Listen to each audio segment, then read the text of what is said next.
A nova estrutura do goberno municipal de Rianxo quedará organizada en 5 grandes áreas, das que o alcalde Julián Bustelo asumirá as competencias de comercio, emprego, industria, turismo, urbanismo e mobilidade.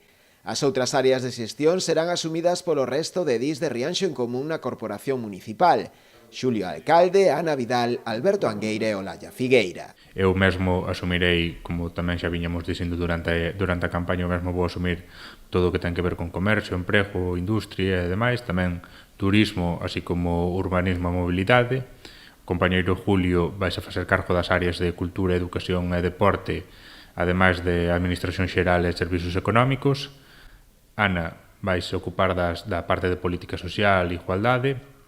Alberto vai ocuparse tanto de servizos xerais como de obras e medio ambiente.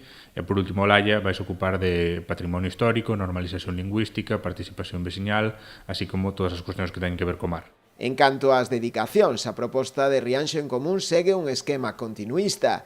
Manteríase unha das 2 dedicacións exclusivas existentes e as 3 dedicacións parciais, que aumentarían as súas contías.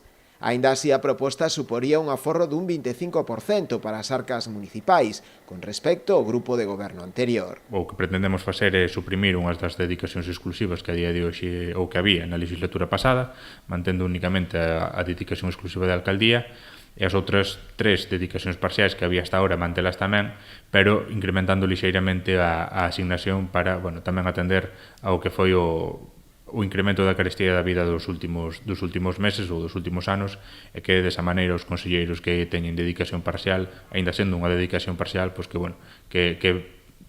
teñan un pouco máis de marxe que o que poderían ter de outra maneira. A intención do rexedor pasaría por celebrar a finais da vindeira semana o pleno de organización, unha vez trasladada ao resto de grupos a súa proposta.